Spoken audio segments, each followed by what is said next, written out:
Vocês já sabem que a gestrinona não é banida no Brasil, vocês já sabem disso, né? Não é banida e para ter certeza mais ainda, vai lá na denominação comum brasileira, está lá, a gestrinona é uma substância permitida, é permitida a manipulação tem os critérios de segurança, todos lá. Então, a gente não tá fazendo nada de errado aqui não, tá bom? Você pode usar a gestrinona, sim. Porém, o que é proibido sobre a gestrinona, aí tem que ter cuidado, é a publicidade, a propaganda.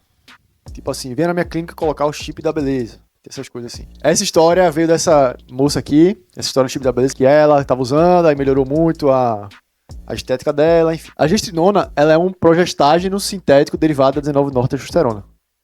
E a principal indicação é endometriose. Inicialmente, era para ser um anticoncepcional. Primeiro, porque não atingiu o índice de Pearl necessário para isso. E segundo, que é um sal muito caro. E anticoncepcional, como é distribuição em massa, tem que ser mais barato. Então é uma substância cara para ser anticoncepcional, somente. Nos Estados Unidos é banida por escândalo de doping, mas aqui no Brasil, na Europa, na Austrália, é muito utilizada. Na circulação vai se ligar a albumina e vai ter efeitos bem similares à oxandrolona. Tem até um derivado da gestrinona chamado tetrahidrogestinona, que é bem parecido com a oxandrolona. Então não precisa decorar duas coisas. Se você sabe os colaterais da oxandrolona, gestrinona vai ser muito parecido. Muito parecido. Redução de HDL é o mais comum de todos. Aumento de LDL é comum também. E aumento de TGO-TGP, principalmente na via oral. Realmente, a diferença entre você fazer na via oral e na via subcutânea é enorme em relação à alteração do TGO-TGP. É muito, muito diferente. Agora, em comparação com a oxandrolona, vai ter um potencial anabólico inferior. Tem um efeito agonista androgênico fraco, não é tão forte assim. Então, esse negócio de chip da beleza seria mais acurado falar sobre a oxandrolona. Porque vai ter um potencial, a oxandrolona tem um potencial de anabolismo maior. De anabolismo tem um potencial maior. Agora, de lipólise, realmente, a gestrinona tem um potencial muito grande. E o que as mulheres gostam muito é porque melhora uma coisa chamada celulite. Muito. Melhora muito celulite. Muito mesmo. Essa é a hora que eu falo e que a gente precisa aumentar o estoque. Porque aí o pessoal realmente se interessa, né? Não confundir, não é abortiva. Ou melhor, pode ser abortiva, mas não é teratogênica. Então pode ser abortiva. Por isso que você tem que ter muito cuidado com um exame chamado beta-HCG. Ah, não, doutor, mas eu fiz mês passado. Mas usa algum método? Não. Mas doutor, eu garanto. Confia em mim.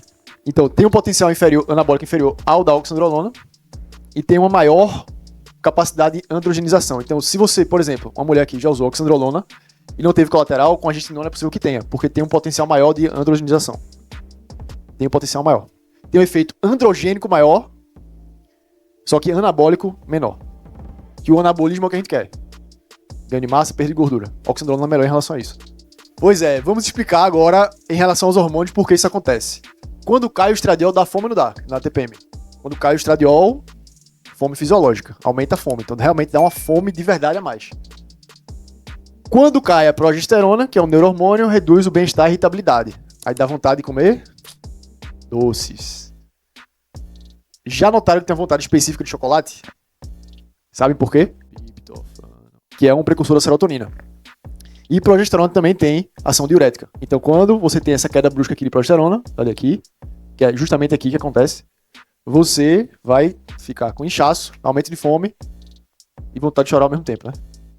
E ódio ao mesmo tempo. Não é verdade? Então é isso aqui. Aí como é que faz pra você... O que é que causa isso, na verdade? É essa flutuação aqui, ó.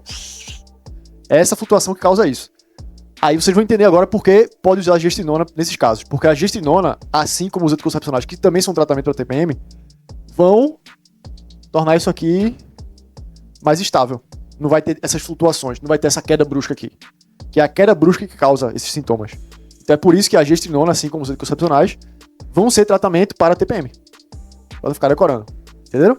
Porque vai pegar esse ciclo aqui e não vai ser essa bagunça toda, né? Que é o natural, na verdade. Você não vai ter essa queda brusca e por isso você vai ter a melhora desses sintomas. Então, gestrinona, uma das indicações é a TPM e TDPM. Vai suprimir o pico de LH e FSH no meio do ciclo.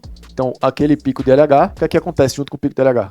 Ovulação, então vai suprimir a ovulação, mas não é 100% garantido, vou mostrar daqui a pouco.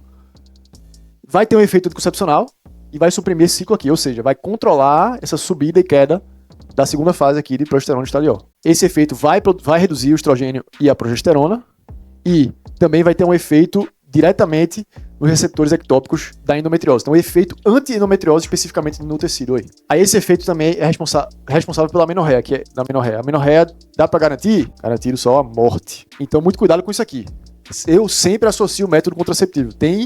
Eu já vi pessoas ensinando a você fazer como método contraceptivo, analisando ali a espessura do endométrio e tal.